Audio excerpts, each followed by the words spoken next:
प्यारे विद्यार्थियों, पिछले वीडियो लेक्चर में अपन ने दिल्ली सल्तनत की स्थापना और सुदृढ़ीकरण में इल्तुतमिश का योगदान पढ़ा था।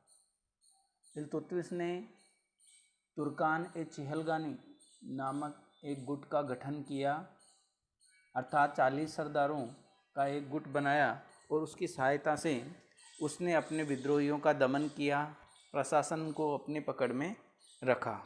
परंतु इल्तुतमिश की मृत्यु के बाद इन्हीं 40 विश्वस्त सरदारों ने या अमीरों ने धीरे धीरे सुल्तान के पद पर अपना प्रभुत्व जमाने का प्रयास स्टार्ट किया और उनका प्रयास ये रहा कि सुल्तान के पद पर ऐसे व्यक्ति को बिठाया जाए जो उनके हाथ की कठपुतली बनी रहे। इल्तुतमिश के द्वारा रजिया को अपना उत्तराधिकारी घोषित करने के उपरांत भी इन्हीं अमीरों के प्रयासों से रुकनुद्दीन फिरोज शाह को दिल्ली की गद्दी पर बैठाया गया, जो केवल 7 माह तक उसने शासन किया। 1236 ईस्वी में रजिया सुल्ताना, जो कि मध्यकालीन भारतीय इतिहास की प्रथम महिला शासिका बनने का गौरव जिसको प्राप्त है, दिल्ली की जनता की मदद से सुल्तान बनी 1236 ईस्वी में और 1236 ईस्वी से लेकर 1240 ईस्वी तक लगभग 3.5 वर्ष उसने जो है शासन किया।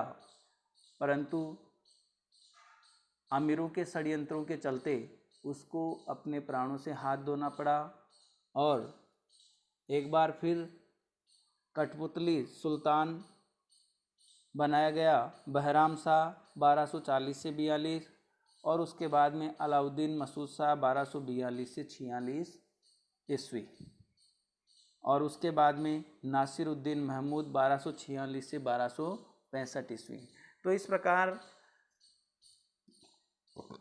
अमीरों के षड्यंत्रों के परिणाम स्वरूप या उन सरदारों के षड्यंत्रों के परिणाम स्वरूप जल्दी जल्दी सुल्तान बदले गए और धीरे धीरे इन अमीरों की महत्वाकांक्षाएं बढ़ती गई। सुल्तान और अमीरों के बीच शक्ति के बंटवारे को लेकर संघर्ष स्टार्ट हुआ और नासिरुद्दीन महमूद, जो कि एक उदार प्रकृति का व्यक्ति था, धार्मिक प्रवृत्ति का आदमी था, शासक था, उसके समय में अमीरों की पूर्ण रूप से विजय हुई और अमीरों ने प्रशासन के ऊपर पूरी पकड़ बना ली। 40 गुटों का 40 अमीरों का जो सरदार था गयासुद्दीन बलबन, उसको नायब बनाया गया। अर्थात गयासुद्दीन बलबन 1246 से लेकर 65 ईस्वी तक, नासिरुद्दीन महमूद जब सुल्तान था उसके समय नायब के रूप में इसने कार्य किया और सुल्तान की समस्त शक्तियों का प्रयोग किया। आज अपन गयासुद्दीन बलबन के बारे में पढ़ेंगे, जिसने 1265 ईस्वी से 1287 ईस्वी तक दिल्ली सल्तनत पर राज किया और उसको सुदृढ़ता प्रदान करने का कार्य किया। गयासुद्दीन बलबन इल्तुतमिश का गुलाम था। बाद में अपनी योग्यता के बल पे तुर्कान-ए-चिहलगानी में शामिल हुआ और नासिरुद्दीन महमूद के समय तुर्कान-ए-चिहलगानी अर्थात 40 विश्वस्त सरदारों के गुट का मुखिया बनने में सफल हुआ और गयासुद्दीन महमूद के समय नायब, जो कि एक प्रधानमंत्री का पद था, उस तक पहुंचने में सफल हुआ और लगातार एक साल के अगर अंतराल को छोड़ दे तो लगातार 1246 से लेकर 65 तक नायब के पद पे रहा और सुल्तान न होते हुए भी सुल्तान के छत्र का प्रयोग किया। और इस दौरान उसने देखा कि एक सुल्तान को किन किन समस्याओं का सामना करना पड़ता है। सुल्तान की पद और प्रतिष्ठा जो गिरती जा रही है, उसके कारण से दिल्ली सल्तनत को बराबर जो है कठिनाइयों का सामना करना पड़ रहा है और खतरा बना हुआ है। 1265 ईस्वी में जब नासिरुद्दीन महमूद की मृत्यु हुई तो उसके बाद बलबन स्वयं सुल्तान बना और सुल्तान बनने के बाद में उसने अपने अनुभव से फ़ायदा लेते हुए दिल्ली सल्तनत में सुधार करने का कार्य स्टार्ट किया। दिल्ली सल्तनत को सुदृढ़ता प्रदान करने के लिए कार्य शुरू किया और उसका सबसे पहला कार्य था राजत्व का सिद्धांत। अर्थात सुल्तान बलबन का मानना था कि सुल्तान निरंकुश राजतंत्रात्मक शासन प्रणाली में राजा या जो सर्वे सर्वा है शासन का, सुल्तान जो है उसको पूर्ण रूप से जो है शक्तिशाली होना चाहिए, निरंकुश होना चाहिए, उसके कार्यों में किसी का हस्तक्षेप नहीं होना चाहिए। परंतु पिछले समय में जितने भी सुल्तान बने वो सब कठपुतली थे अमीरों के हाथों, उनको बार बार बदला गया, उनके निर्णयों में हस्तक्षेप किया गया। इसलिए बलबन ने सबसे पहले सुल्तान के पद को शक्तिशाली बनाने के लिए कार्य किया। उसका राजत्व का जो सिद्धांत है उसकी जो प्रमुख विशेषताएं हैं उसमें पहली विशेषता है अर्धदेवीय स्वरूप, अर्थात उसने सुल्तान के पद को या राजा के पद को देवीय स्वरूप प्रदान करने का कार्य किया। बलबन के अनुसार सुल्तान का पद नियाबत ए खुदाई, अर्थात सुल्तान जो है ईश्वर का प्रतिनिधि होता है। कोई भी व्यक्ति सुल्तान नहीं बन सकता जब तक कि उस पर ईश्वर की अनुकंपा न हो, अर्थात सुल्तान के पद को ईश्वर से जोड़ दिया ताकि लोगों की सहज श्रद्धा जो है सुल्तान के साथ जुड़ सके। साथ ही साथ उसने सुल्तान को जिल इल्लाही अर्थात ईश्वर की परछाई बताया है। कहने का मतलब उसने सुल्तान के पद के प्रति लोगों की श्रद्धा और झुकाव विकसित करने के लिए उसने अर्धदेवीय स्वरूप उसको प्रदान किया। दूसरी उसकी विशेषता जो थी राजत्व के सिद्धांत की वो थी निरंकुशता, अर्थात सुल्तान निरंकुश होता है, शक्तिशाली होता है, कोई भी उसके निर्णयों की अवहेलना नहीं कर सकता है। तीसरा ईरानी परंपराओं की शुरुआत। बलबन ने सुल्तान के पद को शक्तिशाली बनाने के लिए, प्रतिष्ठित बनाने के लिए दिल्ली में ईरानी परंपराएं शुरू की, जिसके तहत दरबार की साज सजावट ईरानियों की तरह, ईरानी दरबार की तरह दरबार की साज सज्जा पर ध्यान दिया। नौरोज़ का त्यौहार धूमधाम से मनाया गया। साथ ही साथ शासक सुल्तान की वेशभूषा के ऊपर भी विशेष जोर दिया गया। अमीरों की वेशभूषा को जो है सुल्तान की वेशभूषा से अलग किया गया, उनको चमकीले भड़कीले कपड़े पहनने से वर्जित किया गया, और ताकि सुल्तान में और अमीरों में फ़र्क सीधा सा नज़र आने लगे। इसके अलावा उसने सिजदा और पैबोस नामक 2 प्रथाएं भी दरबार के अंदर शुरू की, जिसके तहत सभी अमीरों, सामंतों या सरदारों को जब भी वो दरबार में उपस्थित हों तो सिजदा अर्थात सुल्तान के आगे उनको सिर झुकाना होगा। पैबोस अर्थात उनको ज़मीन पर बैठकर सुल्तान के पैर चूमना होगा। इस प्रकार की ईरानी परंपराएं शुरू करने का बलबन का उद्देश्य था सुल्तान के पद को अमीरों से अलग करके दिखाना, ताकि अमीरों को ये नहीं लगे कि वो सुल्तान के समकक्ष हैं। तो इस प्रकार से ईरानी परंपराएं भी दरबार में शुरू की गई। चौथी प्रमुख विशेषता थी कठोर अनुशासन। दरबार के अंदर बलबन ने अनुशासन पर विशेष ध्यान दिया। अमीरों को और स्वयं सुल्तान को भी अनुशासन का पालन करना पड़ता था। बलबन की अनुमति के बिना उसके दरबार में अमीर आपस में बातें नहीं कर सकते थे। साथ ही साथ कोई भी अमीर या सामंत या सरदार शराब पीकर दरबार के अंदर नहीं आ सकते थे, अभद्र भाषा का प्रयोग नहीं कर सकते थे। तो इस प्रकार से कठोर अनुशासन की भी पालना पर बलबन ने ध्यान दिया। स्वयं बलबन भी जो है इन नियमों का पालन करता था। जब उसके बड़े पुत्र मुहम्मद खां की मृत्यु के समाचार दरबार में लगे तो बलबन के ऊपर उसका कोई विशेष फर्क नहीं पड़ा, जबकि बरनी लिखता है कि बाद में एकांत में बलबन खूब फूट फूट कर रोया था, परंतु दरबार के अंदर अनुशासन पे विशेष ध्यान दिया गया। अगली विशेषता है कुलीय श्रेष्ठता पर विश्वास। बलबन कुल की श्रेष्ठता पे बहुत ज़्यादा जोर देता था। उसने अपने अमीरों और सरदारों में उच्च कुल के लोगों को नियुक्त किया और जो निम्न कुल के जो लोग थे उनको उनके अधिकारों में कमी की। बलबन ये कहता था कि निम्न कुल के व्यक्ति को देखकर उसे घृणा होती थी, उसकी नसों में खून उबलने लगता था।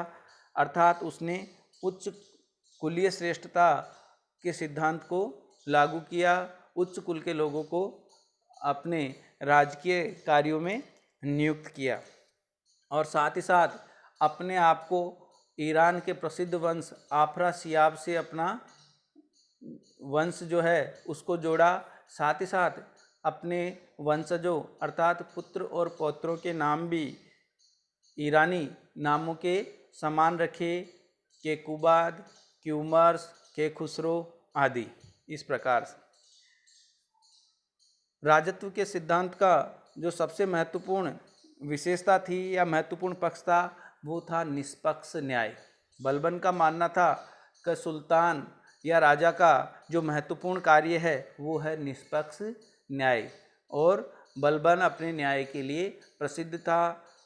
अपराध के लिए चाहे व्यक्ति छोटा हो या बड़ा हो उसको कठोर सज़ा मिलती थी और यहाँ तक कि बलबन ने अपने अमीरों और सरदारों को भी छोटे छोटे अपराधों के लिए भी बड़े बड़े दंड दिए हैं।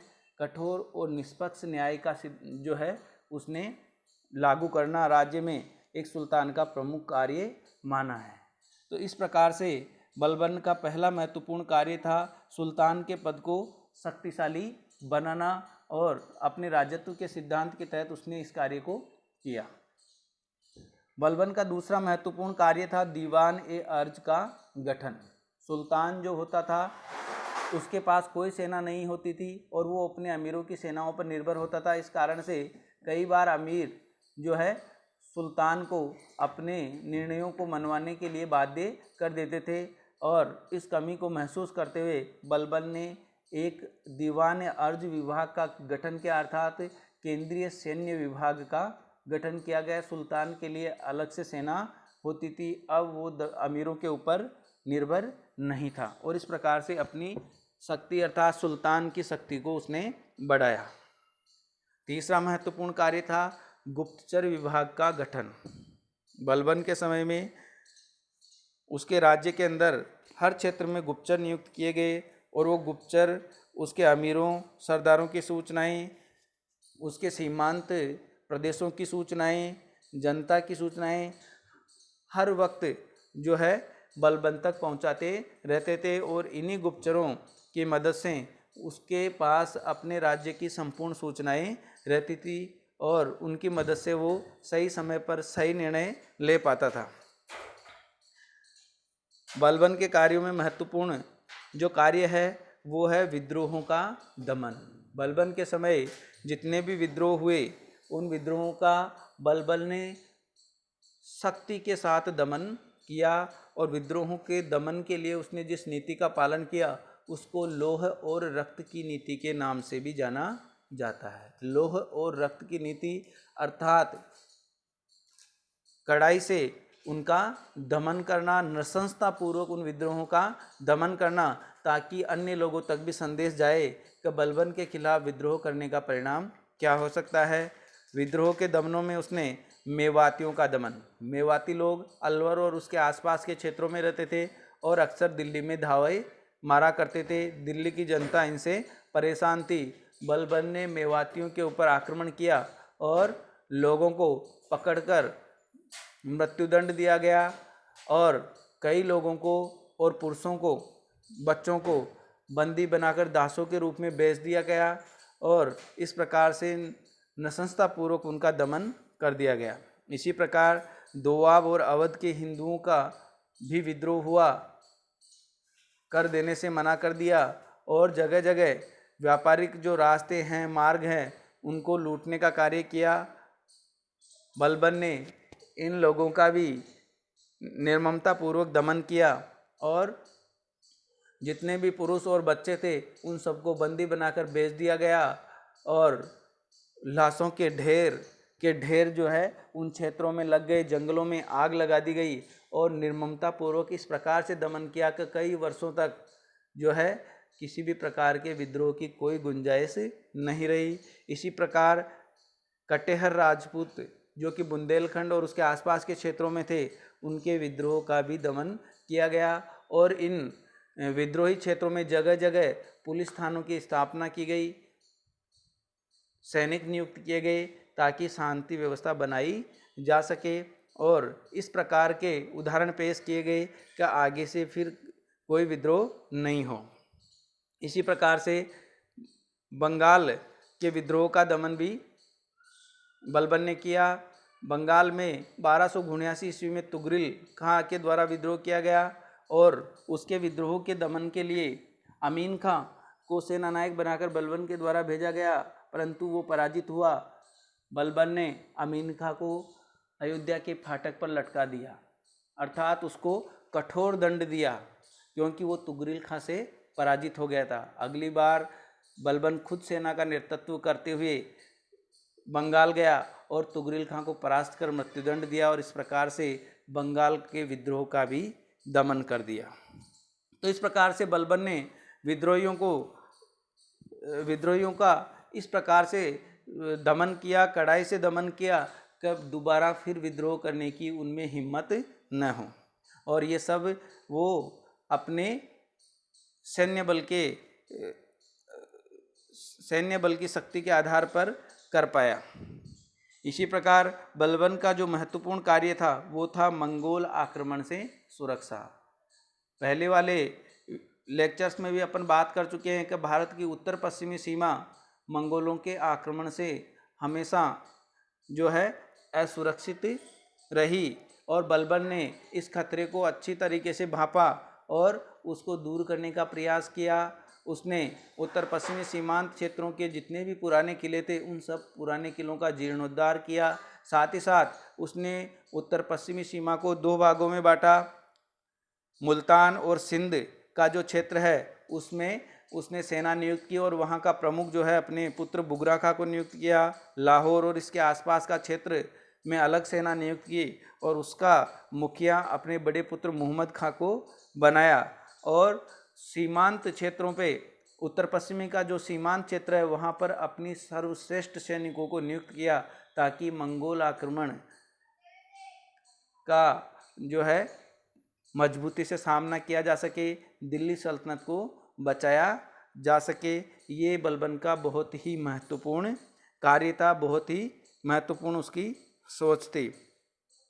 इस प्रकार से गयासुद्दीन बलबन के समय 1265 से 1287 ईस्वी में गयासुद्दीन बलबन ने हालांकि कोई साम्राज्य का विस्तार नहीं किया, परंतु उसने दिल्ली सल्तनत को दृढ़ता प्रदान करने के लिए महत्वपूर्ण कार्य किया, उसको सुदृढ़ किया, उसकी सीमाओं को सुरक्षित किया, साथ ही साथ आंतरिक विद्रोहों का भी सफलतापूर्वक दमन किया और दिल्ली सल्तनत को मजबूत किया ताकि वो आगे आने वाले समय में मजबूती के साथ खड़ी रह सके। परंतु दुर्भाग्य से वो बलबन की व्यक्तिगत योग्यता से ही संभव हो सकता था। बलबन की मृत्यु के बाद उसके उत्तराधिकारी अयोग्य हुए और 3 साल बाद ही गुलाम वंश जो कि 1206 ईस्वी में कुतुबुद्दीन ऐबक ने जिसकी शुरुआत की थी, 1290 ईस्वी में गुलाम वंश का अंत हो गया और खिलजी सरदारों की शक्ति में वृद्धि हुई और